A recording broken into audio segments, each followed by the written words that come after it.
Story ya leo ni ya mbali kidogo, sio ya kibongobongo. Hii ilitokea kwenye nchi ya Ghana, wilaya moja wanaita Ashanti, katika kijiji fulani hivi cha Konongo. Kwenye kijiji hicho bana, kulikuwa kuna familia moja bora sana, familia ambayo ilikuwa furaha imetawala katika mioyo yao. Familia yenye watu watatu, yani baba, mama na mtoto. Yani Mungu aliwabariki wazazi hao mtoto mmoja tu wa kiume ambaye alikuwa anatambulika kwa jina la Ricky. Kijana huyo alikuwa amejaliwa kipaji kikubwa sana.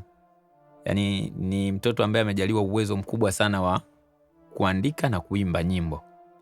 Tena alikuwa na uwezo wa ziada, yani anaimba huku akiwa anapiga zeze. Kijana huyo kwa kuwa alikuwa anasoma, kwa alijikuta amejitolea mashabiki wengi sana. Unajua kama vile mtu unapokuwa msanii afu kiwa mzuri, unafanya kitu kizuri, lazima uwe na machawa au tunasema mashabiki. Mashabiki wanakuwa ni wengi wa kutosha. Kwa hiyo shule alijikuta na kijiji, amejizolea kijiji cha mashabiki, lakini mtaani wana kijiji nao walikuwa ni mashabiki zake, kwa sababu alikuwa ni mtu wa kutoa burudani muda wowote. Kwa hata majirani walikuwa wanapenda sana jinsi anavyokuwa anajitoa katika kuendeleza sanaa yake. Sasa shuleni kule bwana, yule kijana alitembelewa na msichana mmoja hivi ambaye wanasoma pamoja. Akamuomba amfundishe jinsi ya kuimba na kutunga nyimbo. Na kwa kweli kijana hakuwa na kinyongo. Yani ni kijana fulani mtu poa sana. Akaona fresh tu, acha mkunjulie nafsi. Kaanza kumfundisha basi kuimba na kucheza. Kuimba pamoja na kutunga nyimbo. Unaona bwana, mambo ya vijana. Unajua kwenye kucheza pale, unajua unapoimba lazima vibe liwepo la kucheza. Kwa hiyo unakuta japokuwa katika mlolongo wa alipokuwa naomba hakukuwa na swala la kucheza, ila kwa sababu watoto kisha kuwa na vibe la kuimba, anajikuta anacheza. Kwa kule kucheza kwenyewe pale ndo mnapata step zile mnakuta.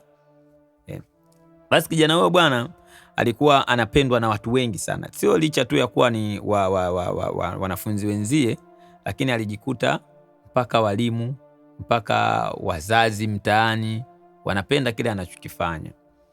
Bana, siku zikaenda. Yule kijana kuna siku wakatembelewa na uongozi wa pale shuleni kwao pale. Uongozi wa serikali wamekuja kwa ajili ya kuangalia mambo yao wenyewe ambao yanafahamika kiserikali. Lakini kwa bahati nzuri wakabahatika kusikia kipaji cha yule mtoto Ricky. Kasikia kipaji cha Ricky akiwa anaimba kwa hisia, ngoma kali. Yani kifupi na wao walipata burudani iliyowakosha. Yule kiongozi akaona si jambo mbaya akitoa zawadi ambayo inaweza kumpa hamasa ya kumuendeleza kipaji cha yule mtoto. Basi akaahidi kumletea gitaa. Alisema siku chache tu baada yeye kuondoka, gitaa litakuwa limeshawasili. Hata kama hatakuja yeye, lakini kuna mtu ambaye anaweza kalileta gitaa, ikiwa ni kukamilisha ahadi aliyotoa kwa ule mtoto. Basi ule mtoto bwana, siku zilipokuwa zinaenda alizidi kuwa bora. Unaona? Kadri siku zilipokuwa zinaenda alizidi kuwa bora. Na huku bwana, kama unavyojua mambo ya shule kuna mambo mengi. Unaona bwana, licha ya kuwa yeye anapambania sanaa yake, lakini kulikuwa kuna mambo ya masomo pia yanaendelea. Na alijijengea tabia fulani kwamba mara nyingi muda ambao watu wanaenda kwa ajili ya kula chakula, muda wa mapumziko, watu wanaenda kununua mahitaji yao, wanaenda kununua chai, watoto wanaenda kukimbilia mihogo, yeye ndo ule muda, kwa sababu familia zao wao ni za maskini. Kwa hiyo hawakuwa na ile pesa ya kujikimu kwamba wazazi waache hela za nyumbani na wapo wanafunzi watoto wao wakale shule. Kwa hiyo walikuwa wanaishia kuangalia tu wenzao vile wakienda kununua vile vitu. Sasa kwa hiyo walijiongeza katika ule muda ambao wa mapumziko, wao ndo muda wao sasa wa kutoa wafanya mazoezi, wa kutoa kiburudisho. Na wakati walichokuwa wanafanya vile, cha ajabu sasa unapoona Mungu kwamba mtupi mja wake, kulingana alikuwa anakubalika na anafanya kitu bora. Kwa hiyo kwa kipindi kile alikuwa anakusanya mashabiki wengi sana, ikiwemo wanafunzi, walimu, na achia mbali wao tu, kulikuwa kuna wale ambao wapita njia. Unaona?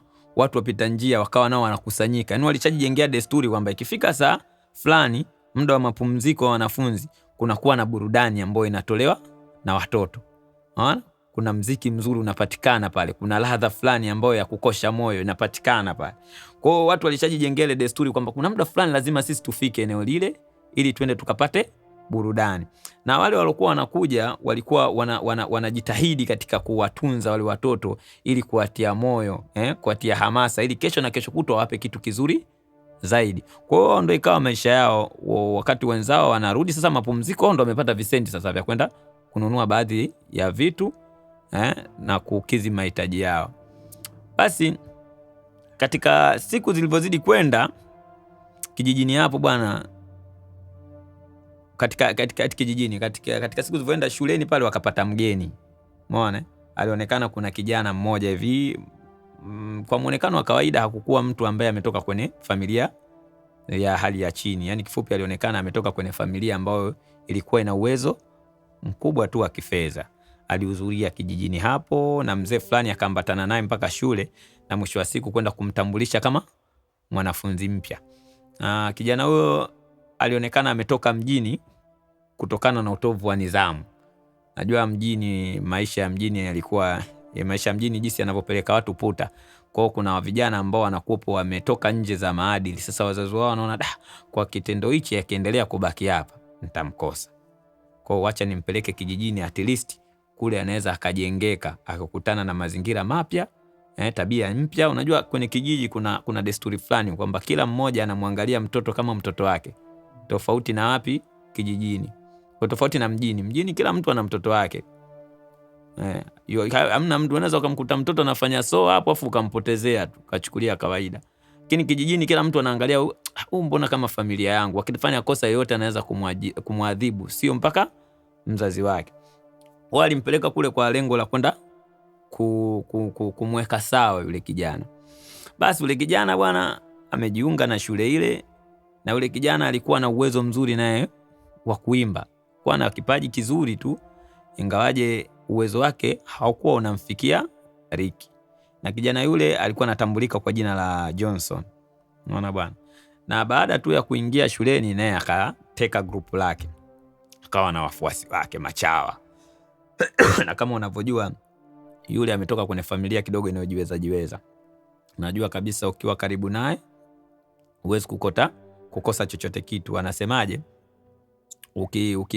Ukitembea na waridi lazima na wewe unukie. Kwa hiyo watu walitamani na wao kidogo wapate ile harufu ya waridi kupitia ule kijana. Kwa hiyo alikuwa akajikuta amejizolea naye kidogo vijana wake.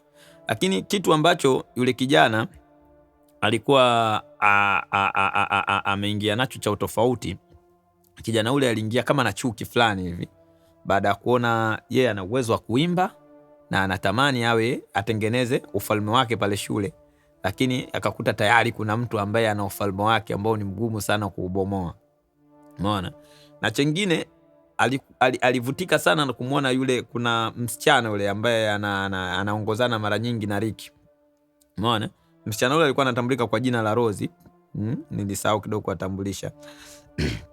Alikuwa anachukizwa sana kumuona kwamba anamkubali Rosie, lakini Rosie muda wote yuko busy na Ricky. Umeona bwana? Kawa anatamani kutumia nguvu kubwa kumweka Rosie karibu yake, lakini ilikuwa ni jambo gumu kwa sababu Rosie hakuwa anamuelewa kabisa Johnson. Yeye alikuwa yuko busy tu na Ricky. Na kwa sababu Ricky alikuwa ni mtu wake wa karibu ambaye amembadilisha. Amemfundisha muziki na amekuwa bora na yeye kupitia Ricky. Basi siku zikaenda, Ricky alikuwa na tabia fulani hivi akitoka shuleni.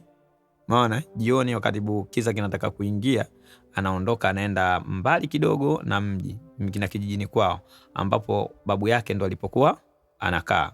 Kule alikuwa anakwenda kwa ajili ya kumsabahi, lakini pia na kusikiliza hadithi za hapa na pale. Kama unavyojua wazee wa zamani wana hadithi fulani hivi nzuri, wana story fulani hivi za kusisimua za kale nzuri. Sasa ukifanikiwa kupata babu ambaye ana hayo material, basi ni jambo la kujivunia. Na Ricky alikuwa amekwenda kule si tu kwa sababu anapenda kwenda kusikiliza hizo story, bali zile story alikuwa anazitumia Yani baada ya kupata zile stori za babu yake, kupata hadithi za babu yake, vile visa anavigeuza kwenye uandishi wa nyimbo zake. Yani unakuta dogo haishiwi visa, yani kila akidondosha ngoma na kisa kikali, kumbe vile vitu vyote alikuwa anavipata kulingana na simulizi, zile hadithi anazipata kupitia babu yake. Kwa hiyo ndio ilikuwa ni desturi yake, sometime jioni ikifika anaenda kwa babu yake kwa ajili ya kupata hizo hadithi. Basi maisha yakaenda, na huku shule napo mambo yakazidi kupamba moto. Baada ya yule kijana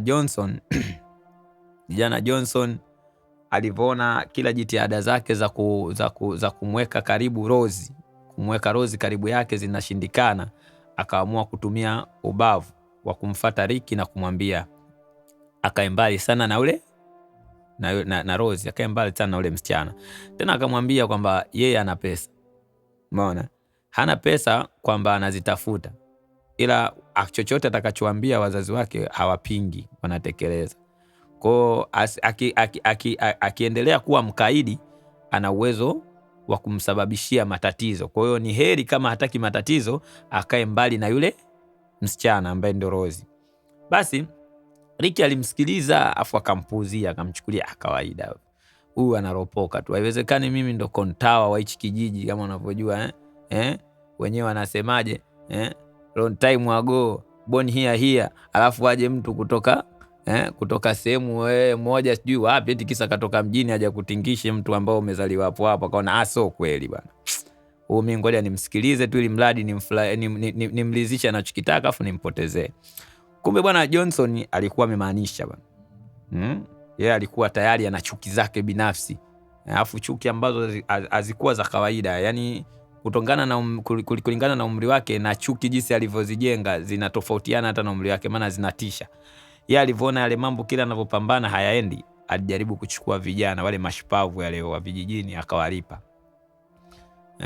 Akamwambia bwana, sikilizeni, mimi nataka munimalizie familia ya Ricky yote na Ricky mwenyewe. Chukua vijana sehemu mbalimbali akawakusanya, ambao wanajua wale ambao wale wazee wa kazi chafu, yani chochote atakachoambiwa yeye shida pesa tu. Akipata pesa chochote anafanya. Kawalipa pesa, akamwambia bwana, hakikisheni bwana Ricky na familia yake yote mnaipoteza. Umeona bwana? Jamaa akaona baridi, kwetu sisi kikubwa pesa tu, yani ukiweka mshiko sisi tunafanya chochote. Basi maisha yakaenda, siku na siku bwana, wale jamaa wakaenda wakaizingira nyumba ya kina Ricky, wakazungushia wakatia moto. Kaitia moto ile nyumba. Baada ya kuitia moto, wazazi wa Ricky, umeona, walikuwepo ndani mle. Lakini Ricky hakuwepo, maana kwa muda ule Ricky alikuwa iko kwa babu yake. Wakaitia moto ile nyumba bwana, wamezungushia petroli, kaipiga moto, kwamba wale wazazi wakawa wanaungua ndani, wanapiga kelele, lakini msaada hauna. Mida fulani hivi ya saa 2, afu unajua nyumba za kijijini, moja iko hapa, nyingine iko huko. Umeona bwana, nyingine iko hapa, ni kiasi kwamba mpaka mtu fulani ajue kabisa kwamba kuna mtu fulani na majanga anataka kusaidiwa. Kipengele ni watu ambao nyumba yao ilikuwa iko kidogo imetengana sana na sehemu kidogo ulipochangamka. Basi kuna kijana alikuwa anapita maeneo karibu kabisa na yale maeneo ya tukio. Kijana akamuona yule Johnson akiwa anawaambia wale vijana ambao ndo majambazi wale mashababi wale. Kaambia bwana, hakikisheni kwenye hiyo nyumba wanakufa wote, lakini target kubwa muhakikishe Ricky amekufa. Sababu Ricky ndio mlengwa, hakikishe amekufa.